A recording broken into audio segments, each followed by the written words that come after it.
અને વિધાનસભામાં ભાજપ નેતા અર્જુન મોઢવાડિયાએ લોકસભાના વિપક્ષ નેતા રાહુલ ગાંધી પર પ્રહાર કર્યા। એમણે દિલ્હીના નેતાને ગદર્ભ અને અશ્વમાં ખબર ન પડતી હોવાની ટીખળ કરી તથા દિલ્હીના નેતાને વારસામાં પાર્ટી મળી હોવાની ટકોર પણ કરી। આ ઉપરાંત રાહુલ ગાંધી ગુજરાતમાં આવી રેસના વરઘોડા અશ્વની વાત કરાવતા હોવાનો કટાક્ષ કર્યો તથા 12 વર્ષ પહેલાનું જ ભાષણ આપતા હોવાનો આક્ષેપ પણ કર્યો। તો રાહુલ ગાંધીની 50 લોકોને કાઢી મૂકવાની વાતને પોકળ ગણાવી હતી। અર્જુન મોઢવાડિયાના રાહુલ ગાંધી પરના આ પ્રહારની સામે કોંગ્રેસે પલટવાર પણ કર્યો। કોંગ્રેસ નેતા અમિત ચાવડાએ પ્રતિવાર કરતા કહ્યું કે વરઘોડાવાળા અશ્વ બીજાના પક્ષમાં જતા રહ્યા છે।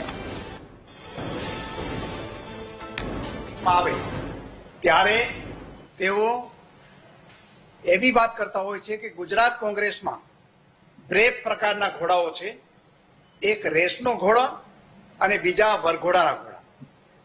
હવે વરઘોડાના ઘોડા અને રેસના ઘોડા કોણ છે એને અલગ અલગ કરવા જોઈએ, પરંતુ 12 વર્ષ થયા છતાં રાહુલ ગાંધી હજી ગુજરાત કોંગ્રેસમાં રેસના ઘોડા છે એની ખબર એમને ન પડતી હોય તો એનો મતલબ એ છે કે ઘોડા તો બરોબર કદાચ હશે, પરંતુ ઘોડા ઉપરનો જે અશ્વાર છે એને ખબર પડતી નથી કે રેસના ઘોડા કોણ છે અને વરઘોડાના ઘોડા કોણ છે।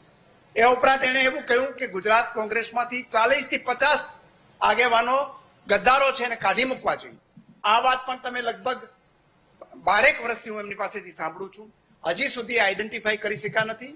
પરંતુ મૂળ વાત એ છે કે એને ગુજરાતની રાજનીતિને અને ગુજરાતના લોકોની સમજ નથી, એટલે વારંવાર ગુજરાતમાં આવી અને આ પ્રકારના નિવેદન કરે છે। ક્યાંક મંત્રી થવાની લાલચમાં દેશના વડાપ્રધાન ખૂબ મહાન છે, એમના પોડકાસ્ટની વાતો કરતા એવું જોઈને લાગ્યું કે સત્તાની લાલસા શું શું નથી કરાવતી। એ સાચું જ કીધું કે આવા મિલી ભગત વાળા લોકો કોંગ્રેસમાં રહેવાને બદલે સામે જઈને ખુલ્લા આવે, એ સાંઠગાંઠ અહીંયા રહીને કરે છે એના કરતા ત્યાં જતા રહે। એટલે અર્જુનભાઈ જેવા કેટલાક લોકો ગયા છે, હજુ પણ કોઈ બાકી હોય તો જઈ શકે છે। જે રેસના ઘોડા છે એ જ કોંગ્રેસમાં રહેવાના છે। આવનારા દિવસમાં રેસનું પરિણામ આવશે ત્યારે ચોક્કસ 2027માં અર્જુનભાઈને આ જ વિધાનસભામાં જોવા મળશે કે રેસના ઘોડા કોણ છે અને લગ્ન ઘરના ઘોડા કોણ છે।